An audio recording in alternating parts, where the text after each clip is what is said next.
Olá. A ideia desse conteúdo é trazer alguns insights para você em relação à prática no seu consultório, no que diz respeito ao uso de tecnologia, inteligência artificial. Eu sou Rodrigo, sou gestor de consultório desde 2020, no momento que chegou a pandemia, que a pandemia entrou, que eu comecei a dar mais foco, dedicação para trabalhar com isso, e ao longo desses últimos 5 anos, eu venho explorando aspectos que podem ser usados no consultório no que diz respeito à tecnologia, secretariado. No conteúdo de hoje eu quero mostrar para você, passar bem brevemente por algumas ideias do que podem ser aplicados aí em termos de Google, ChatGPT, site, e terminar, né, essa explicação mostrando algumas ferramentas que eu venho desenvolvendo sob medida para algumas necessidades específicas. Você vai ver aqui no canto superior esquerdo da tela, em cima do título, uma bolinha, né, seja ela verde, amarela ou vermelha, e eu quero que você entenda essa bolinha não como fácil ou difícil, mas como, né, uma gradação de simples a complexo. Por que não uma gradação de fácil e difícil? Porque o difícil parece assim algo meio inalcançável, e quando a gente fala de tecnologia é comum, né, que o profissional de saúde tenha alguma certa resistência, justamente porque o trabalho ele é muito mais um trabalho clínico de escuta, e a tecnologia entra mais quando precisa fazer alguma espécie de investigação científica do caso que está sendo tratado, muita troca entre colegas. Mas essa parte específica assim de ferramentas, ou mesmo quando se fala de marketing, isso vem carregado de um peso, né? Tem um certo pesar nessas palavras, porque soam como algo diferente da realidade da clínica, e não é, né? Na verdade, existem coisas que são mais simples de serem aplicadas, e à medida que elas se tornam mais complexas, é importante que você tenha junto de você alguém de confiança que consiga ter um trânsito mais facilitado nessa área da tecnologia. Então, por isso, o simples e o complexo, né? A ideia é que quanto mais complexidade, maior a necessidade de você ter alguém te assessorando, olhando junto para você das questões do seu consultório. Então, vamos começar uma parte bem básica, bem assim, né? Por que eu escolho sempre trabalhar com o Google, falar, né? Assim, evangelizar, que a gente chama, né? Evangelizar o Google para os profissionais de saúde, justamente por conta da presença do Google Suite, que é essa suite de ferramentas, né, como a Microsoft tem o pacote Office, como a Apple tem o pacote Office específico dela. O Google ele tem um pacote Office, né, vamos colocar aqui entre aspas, um pacote Office que roda direto no navegador. Então, a grande sacada da gente incorporar o uso do Google é, num primeiro momento, de ter os documentos todos do consultório associados a um determinado usuário que você acessa por um navegador, seja ele um Google Chrome ou outro do tipo. E aí, quando a gente fala de Google Suite, a gente está falando, né, tanto do Drive, que vai ser o explorador de arquivos, quanto o Gmail, quanto o calendário, quanto criação de formulários para formulários pré-consulta, formulários de satisfação do cliente. Então, o Google entrega isso para a gente. E aí, qual que é o problema, né? Aqui está uma tela do meu e-mail. Nessa tela, você vai ver que talvez ela não seja muito diferente da sua tela de e-mail, da sua caixa de entrada hoje, onde tem um monte de coisa, né? Um monte de informação e muita, assim, tem um exagero aí, né? Não dá para a gente filtrar por tudo isso, né? Então, dá uma olhada aqui, ó. Eu estou pontuando para você especificamente uma mensagem dentro da caixa de entrada que me interessa, né? Que é esse compartilhamento de materiais da aula. Dá uma olhada nessa visualização aqui, olha que interessante, né? Eu consigo separar a minha caixa de entrada em mais caixas de entrada, né? Em seções, vamos dizer assim. Então, eu tenho uma seção de follow-up, uma seção de mensagens importantes ali, né? E aí eu vou pegar essa mensagem aí da Jéssica e eu vou colocar ela aqui no follow-up, porque eu preciso enviar esse material para minha turma, né, para os meus colegas de turma aí da pós em nutrição e medicina vegetariana. E aí, limpando os e-mails da parte de cima aí, agora eu tenho uma caixa de entrada limpa e, ao mesmo tempo, na caixa de entrada eu tenho diferentes caixas, né, diferentes seções de e-mails diferentes. Então, vamos ver muito rapidamente como que você faz isso. Você vai dentro do Gmail clicar na engrenagem de configurações e depois você vai clicar nesse botão, ó, ver todas as configurações. Clicou ali, vai dentro, né, da barra superior ali em caixa de entrada, e aqui na caixa de entrada você vai colocar dessa forma assim, ó, is, storage, que são mensagens com estrela, e a outra is, important. E aí, né, eu coloquei as stareds, né, ou seja, as mensagens com estrela, como sendo mensagens de follow-up, e as mensagens com o tiquezinho de importante, mensagens que eu considero importantes, que eu quero ter à mão ali, fácil, caso eu precise consultar. Caso você tenha alguma dúvida em relação ao uso dos descritivos, né, além de Storage Important, tem vários outros, você vai clicar em Saiba Mais ali e você vai encontrar uma seção de ajuda aqui do Google, onde você vai encontrar a descrição de como usar os operadores de pesquisa dentro das caixas de entrada, né, para filtrar outros tipos de e-mail, que eu costumo explorar isso para recebimento de e-mail de exames, uma caixa de entrada específica com um contador, para emissão de notas fiscais, por exemplo. Aonde que a coisa começa a ficar mais complexa aqui, né? Quando a gente fala sobre um aspecto do Google, que é um aspecto mais profissional, que a gente chama de Google Workspace. O que esse Workspace ele nos possibilita, né?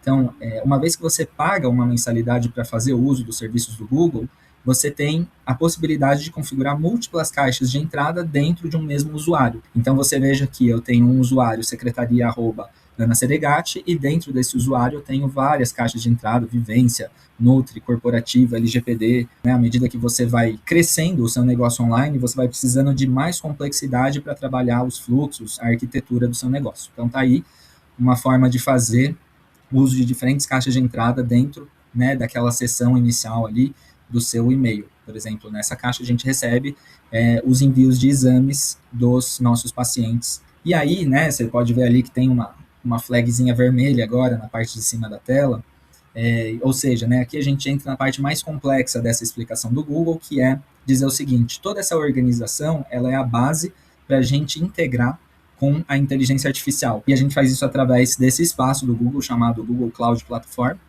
Então, veja aqui, por exemplo, eu tenho um fluxo específico que todos os dias pela manhã lê as mensagens enviadas para um endereço de e-mail específico, aqui no caso o nutri@ana, e faz uma organização, assim, uma estruturação numa única mensagem e envia um e-mail para a gente, para que a gente possa ver as interações que foram recebidas nas últimas 24 horas, que precisam ser dado direcionamento. É assim que a gente trabalha o processo de complexificação dentro de uma das ferramentas do Google, por exemplo. Vamos explorar essa mesma coisa dentro do ChatGPT. Então, o que seria o fluxo básico, né, de conhecimento, aí, de uso, que hoje em dia se fala muito, né, os workshops estão trazendo essa perspectiva de criação de prompts, tal. Você que usa o ChatGPT ou que já usou uma inteligência artificial, você tem esse conhecimento de que basta, né, você colocar um prompt que seja específico, né, que contenha informações necessárias ali, para que essa inteligência possa ir trocando com você, dialogando e expandindo essa ideia. Existem esses agentes dentro do ChatGPT, e esse agente ele é especializado em alguma coisa. Então, se eu digito arroba e o nome do agente, por exemplo, eu consigo interagir com esse prompt já pré-configurado com um determinado tipo de interação, né? Então, por exemplo, eu vou trazer aqui o especialista no cardápio vegano da SVB e vou pedir, né, um exemplo de um dia alimentar aí, de uma ideia de cardápio para 3 dias. E ele vai me dar esse cardápio. Veja que, chegando ao final, ele vai me sugerir, adaptar para baixo custo. Por que ele dá essa sugestão? Porque o cardápio da SVB foi montado de forma que ele oferece 2 possibilidades. Uma que é uma apresentação mais gourmetizada e a outra que é mais focada na comida de verdade mesmo, com uma perspectiva de baixo custo. Então, veja que o agente, tendo acesso a esse documento, consegue referenciar: olha, você que pediu o cardápio de 3 dias, você vai querer agora uma opção de baixo custo, seguindo a estrutura do documento que ele tem acesso, né?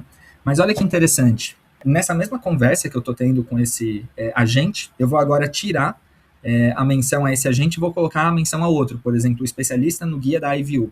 Veja que assim, eu consegui usar um agente para gerar uma perspectiva de cardápio com base em um documento, e agora eu vou usar um outro agente numa mesma conversa para gerar uma avaliação desse cardápio com base no documento da iView, por exemplo. Veja que assim, como que você pode fazer os seus próprios agentes, né? Você vai clicar aqui no canto esquerdo dos GPTs e você vai ali em criar o seu agente, e ali você vai dar toda a orientação para ele, né? Como que ele vai atuar, e subir a base de conhecimento ali, a gente chama de RAG, né? O termo técnico é RAG, mas é uma base de conhecimento que seria o PDF, que está ali embaixo da tela. E aí, assim, como que a gente pode complexificar um pouco mais essa ideia do chat, né? Dentro da noção de projetos, onde você vai conseguir usar diferentes agentes, né, numa mesma conversa, como a gente vem conversando aqui, só que, né, então você clica ali, né, em criar um projeto, tal, vai dar um nomezinho para o projeto, e aqui você tem 2 possibilidades adicionais ainda: adicionar uma determinada gama de arquivos para o projeto. Então, por exemplo, podem ser orientações que você costuma passar após a consulta, você pode deixar carregado aqui. E também, no canto superior direito, ali você pode dar uma definição para o projeto, que seria um prompt específico, ou seja, né, a gente começa a trabalhar com contextos dentro de contextos, né? É aqui que a coisa começa a complexificar, né? Eu tenho um contexto macro, que vai receber a interação de outros agentes especialistas em determinados documentos dentro desse contexto de, por exemplo, ajudar na construção das orientações pós-consulta. Como que a gente chega no que hoje a parte que assim é mais desejada de ser desenvolvida dentro do ChatGPT, a criação de fluxos agênticos, ou seja, usar uma inteligência artificial em um determinado ponto de um fluxo de ações, né? Então, como é que isso funciona? Por exemplo, eu tenho aqui um extrator de exames, então eu vou subir o PDF, peguei aqui o PDF, coloquei dentro da plataforma. Aí agora, ó, veja que tem uma planilha específica que eu montei, que ela é estruturada, né, na ordem dos exames que a gente costuma receber, que a gente costuma, né, colocar na ficha do paciente. Ele está rodando a análise e aqui ele já trouxe o resultado para a gente, né? Então veja que esses valores que estão aí, eles são valores que foram tirados do PDF sem que a gente tivesse que ir, né, resultado por resultado. Por fim, a terceira e última parte aqui seria a parte de criação de sites, né? Como é que funciona a criação de sites hoje? Você pode usar uma plataforma como o Wix para fazer a criação de um site como se fosse um PowerPoint, né? Então você arrasta, copia e cola informações e vai montando o site, estruturando a sua maneira, como se você estivesse criando uma apresentação de PowerPoint. Isso pode ser feito também no Canva, por exemplo. E aonde que começa a ficar, né, mais complicado essa parte de site? Quando você começa a ter que gerar tráfego para esse site, né? Então, o que pressupõe a geração de tráfego? Pressupõe que você rode alguma coisa numa rede social, por exemplo, no Instagram, no TikTok ou no Google. E aí, esse processo de rodar, você vai investir um dinheiro lá e, né, essa mensagem vai ser replicada para mais pessoas do que somente a sua rede, né? Se você tem curiosidade de saber como é que funciona a replicação de posts numa rede social em formato de onda, né? Então, primeiro entrega para 100 pessoas. Aí essas 100 pessoas, né, engajaram, que são pessoas mais próximas. Aí entrega agora para mais 200. Aí tem um certo número de engajamento, tal, entrega agora para mais 500. Agora entrega para mais 1.000. E aí ele vai expandindo no formato de ondas, assim. Então, chegou numa determinada onda, você não tem mais muito engajamento, comentário, tal, na postagem, o algoritmo para de entregar para as camadas externas, né? E aonde que fica complexo a coisa, né? Quando você precisa começar a ter rastreabilidade de como que esse usuário, esse visitante interage no seu site. Então, para isso, você precisa ter, né, uma estrutura de código por trás do site criado, e esse código vai gerar para você uma série de rastreadores, né? A gente chama de conversão personalizada, que são rastreadores de ações específicas que são feitas dentro do site. E essas conversões personalizadas podem ser usadas para a criação de públicos, para você fazer um remarketing, ou para você fazer uma nutrição desse lead, né, ao longo do funil de aquisição, né? Ou seja, você manter um relacionamento com essa pessoa que interagiu com você, que demonstrou interesse no seu conteúdo, no seu conhecimento, e, né, levar ela a passar pela transformação proposta pelo seu trabalho. Essa é a ideia da complexificação, e aqui, né, para mostrar para você alguns outros projetos que eu tive a oportunidade já de desenvolver em parceria com alguns outros profissionais da nutrição. Então, por exemplo, essa análise comparativa de alimentos, onde a gente roda isso numa base de dados que contém alimentos predominantemente de origem vegetal, e aqui a gente consegue ter um resumo, né, da comparação desses dois alimentos, e a apresentação desse resumo no formato de gráficos, por exemplo, aqui de macronutrientes, quantidade de fibra, aqui a fração das proteínas, né, os aminoácidos essenciais, o perfil também das frações de lipídios, né, então frações de gordura, minerais, vitamina complexo B. Aqui eu quero mostrar para você um disparador de e-mail, né, então ele é construído dentro do Google, a gente usa o Google Planilhas para disparar o e-mail. Então você pode ver que assim eu tenho uma lista com o nome de 2 pessoas, né, uma mesma caixa de entrada, e aí eu recebo esse e-mail que é montado, né, de uma maneira mais visual, e eu consigo ainda mudar variáveis desse e-mail conforme eu tenho aí disponível na minha base, por exemplo, o nome da pessoa, o e-mail dela, né, isso aí é construído também através de código dentro de um ambiente no Google chamado Google Apps Script. Então, também está disponível na versão gratuita do Google, está disponível para você hoje que usa o Google. Recentemente a gente criou, aqui em parceria com a Nutri Marisberg, um simulador de consumo de gordura saturada, e agora, né, a gente está colocando a parte de colesterol também, de acordo com a nova diretriz americana.